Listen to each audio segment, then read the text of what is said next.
Welcome to Now New, the show where we learn so we know what happened before so we can understand where we are now so we don't have to say, I wish I knew. I'm your host, Parker Daines, and today we're talking about Spanish colonization in California. Our big question: how did Spanish colonization transform the lives of Native people in California? My answer is this: by changing land, food, work, religion, family, and survival. To help us understand this, I brought in a very special expert, Dr. Parker. Thank you for having me, Parker. I'm a real human, and this is not AI. I hate that I have to say that. I guess this one does make more sense since we are the same person. Not confusing at all. I've been a few budget cuts. It's summer class. We do what we can. So, son, he's 5. He helped decorate the set. Basically, California was not empty. Native people already lived here. They had families, villages, languages, religions, trade, food systems. The PBS SoCal article about indigenous food shows that Native Californians ate foods based on where they lived and what season it was. Some groups used acorns, seeds, salmon, pine nuts, prickly pear, mesquite, wild cherry, chia, and white sage. So they were not just wandering around hoping to find snacks. They knew the land really well. They knew what grew there. They knew when to gather foods. They knew how to take care of the land so it could keep feeding people. This matters because when Spain showed up, they weren't stepping into an empty wilderness. They were interrupting a world that was already running smoothly. Part 2: Native people as resource managers. Now we move to Arthur McAvoy, because apparently this podcast has educated people working behind the scenes on these scripts and sources. McAvoy's point is pretty simple. California natives were capable resource managers. That means Native people were not just using nature. It wasn't random. They were managing it. They had rules, traditions, and knowledge that helped keep food sources stable. Whoa. Sorry, I'm more of an actor. That went right over my head. Could you say that like you would to a 5-year-old? Sure. They knew how not to ruin the place that they depended on. They understood seasons. They understood animals. They understood plants. They knew if you take too much, there might not be enough later.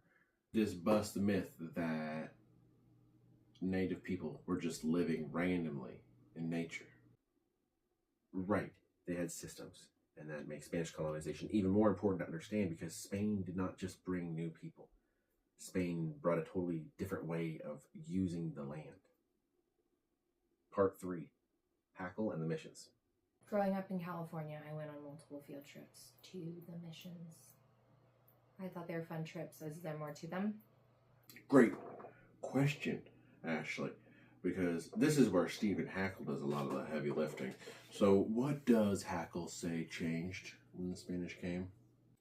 Hackle basically says it boils down to 2 huge, messy, connected things: ecological change, the land itself, and demographic collapse, the native population crashing.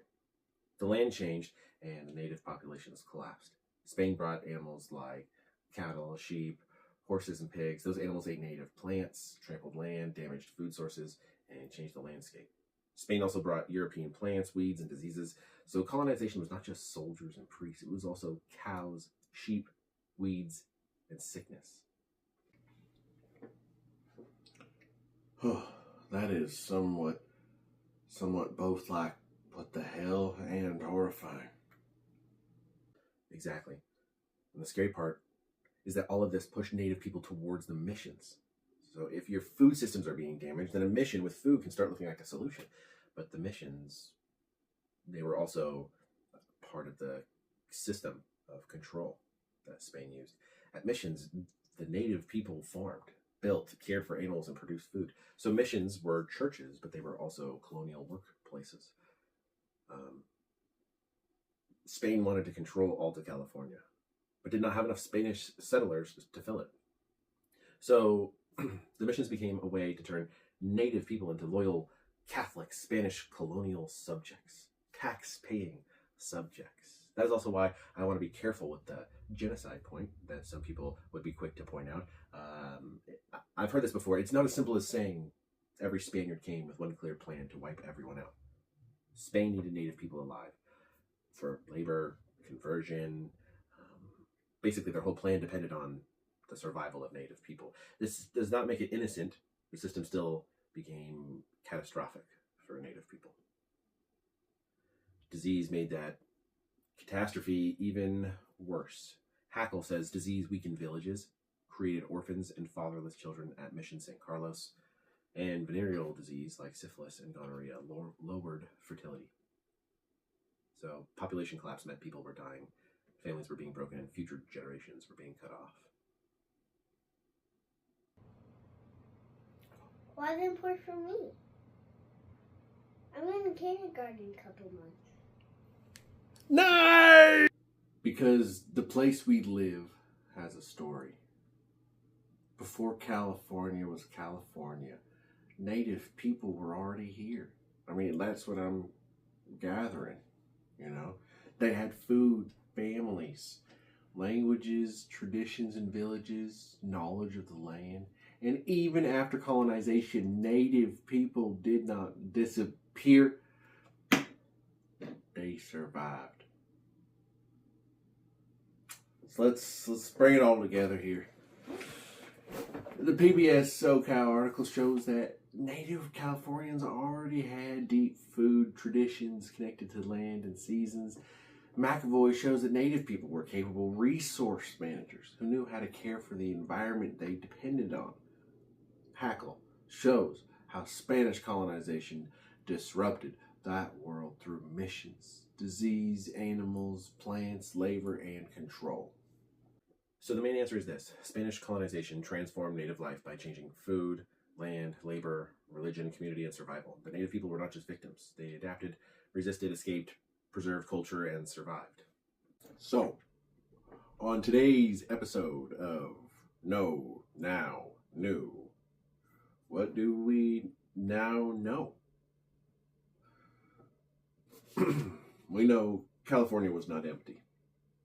We know native people had complex societies before Spain. We know missions were part of empire, not just religion. We know Spanish colonization changed native life in deep and lasting ways. I'm Parker Daines. This has been This has been Know, Now, New. And remember, it's important to know what happened before so we can understand where we are now, so we never have to say, I wish I knew. Over and out.